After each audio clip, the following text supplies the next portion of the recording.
مينا انت منورنا ومشرفنا ومنور مدينه الانتاج الاعلامي كلها ربنا يخليك. ونبتدي منين؟ نبتدي من اي حته؟ عايزين احنا بس بص طول عمرك بتطلع هنتكلم عن الحته الاغاني والفن، عايزين بس نتكلم على مينا الانسان. الله. لا بس بجد مش هزار والله يا جماعه، والله العظيم الراجل ده اقسم بالله يعني انسان ما فيش منه كتير. ربنا يخليك. ابن ناس محترم، طيب جدا، كريم جدا. يعني في صفات جميله. انا بكلمكم على المستوى الشخصي ان هو صديقي وحبيبي وجاري.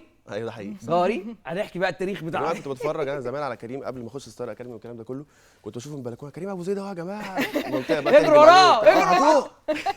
حبيبي يا كيمو والله. بقى احنا اللي بنجري وراك دلوقتي. لا يا باشا ابدا ابدا. انا اصلا اول مره اعرف، بما ان احنا كريم قال نتكلم عن حياتك الشخصيه، انا عن نفسي ما كنتش اعرف. خلاص مصر كلها عارفه والدبله باينه، ويعني ما شاء الله والله ما اعرفش ان انت متجوز ومخلف ابو تماره، صح؟ تماره عندها 4 شهور اهي. يا روحي دي صغننه خالص. يعني ايه تماره بقى؟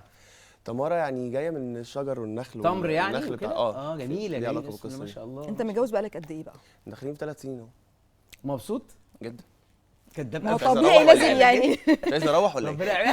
تعالى نتفرج عليه وبتاع. بات عند اخوك يا حبيبي. الحمد لله الحمد لله.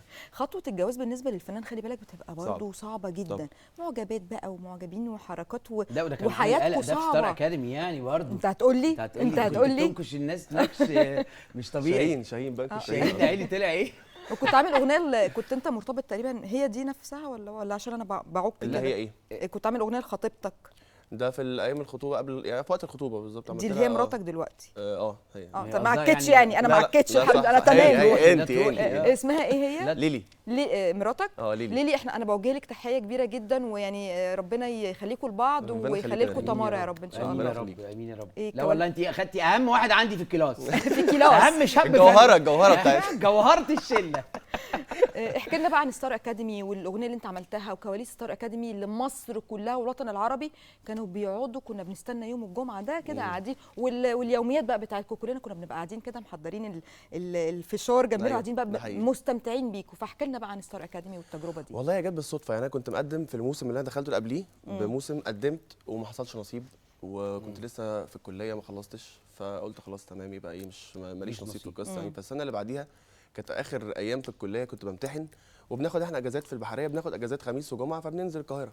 فنازل جنب البيت في اوتيل كده معين، لقيت الجنينه دي كلها مليانه ناس والدنيا زحمه جدا. فانا وقفت على جنب كده سالتهم في ايه وبتاع، قالوا لي كاستنج ستار اكاديمي، وانا لا محضر ولا عارف المواعيد من ورايا.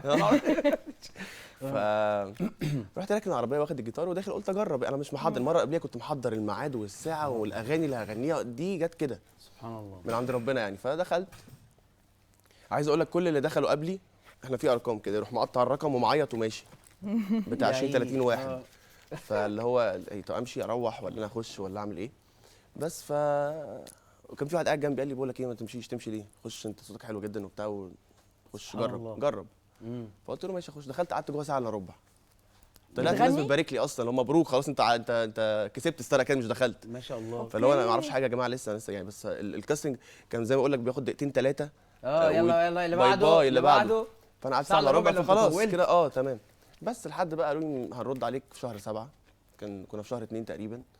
انا لحد شهر 7 بقى طبعا قالوا لي ما تقولش لحد خالص ولا انت سيحت مصر كلها عرفت طبعا. اقسم بالله مصر كلها بالعكس هي كانت صدفه. لا مصر كلها عرفت ان يعني بعد ما قالوا لي ما تقولش لحد شهر 7 يا تتقبل يا لا.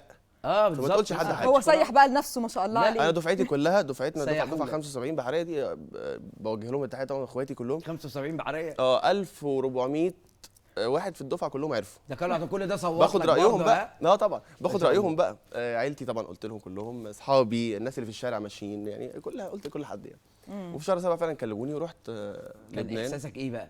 ان انا جيت يعني كنت رايح صدفه وقبلت وانت رايح مجمع نفسك ومرتب ما قلت ربنا لو عايزني في الحته دي هيوديني الاتجاه ده وهيمشي لي الدنيا، لو ربنا مش عايزني في الحته دي هيخليني اكمل في البحر واكمل كليتي واخلص. جميل بس فقد كان يعني. وعملت بقى علاقات جوه بقى ايه بقى؟ طبعا كان معانا كل الوطن العربي كله بيشارك في ستار اكاديمي، يعني المغرب، جزائر، تونس، اردن، فلسطين، سوريا. اكيد اكتسبت خبره مع كل الجنسيات دي، يعني خدت من كل حد حاجه. طبعا ثقافه التعامل بقى مع الجنسيات المختلفه دي حاجه جميله جدا. لا انت شرفتنا بصراحه يا باشا. ربنا انت وشيء بامانه والله. لا يعني الروح المصريه والله ما بجاملكش يعني انا بصراحه مش ما اضحكش عليك، ما تابعتوش كله، بس كنت شايف ان انت عامل قلق المصري اللي عامل قلق. أيوة. يعني في الكلاسات يقعد أيوة. يضرب شاهين في ودانه بيعملوا بس حاجات. بقيتوا انتوا صحاب أيوة. قوي انتوا الاثنين ده صحاب اخويا قوي. شاهين، لا اخويا. شاهين جميل ده، يعني ان شاء الله ينورنا ان شاء الله في حلقه.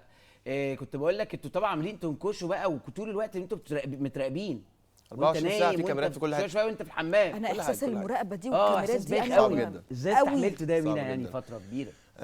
استحملت عشان انا داخل لهدف، عندي تارجت معين، انا مش عايز امشي حتى لو مش هاخده بس اقعد للفاينل.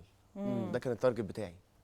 انت مشيت قبل الفاينل على طول صح؟ ما مشيتش، فضلت قاعد. فضلت يعني السيمي فاينل طلعت، المفروض ترجعي مصر، فما فيش اصلا، ما اللي بعديه فاينل بيرجعوا كل الطلاب تاني. كله مره واحده. فانا قعدت بقى انا بلطت لكم. انا أنا مش طالع يا قاتلكم. جماعه، انا قاعد معاكم مش طالع. أنا ده اللي انا كنت قاتلكم. عايزه بصراحه.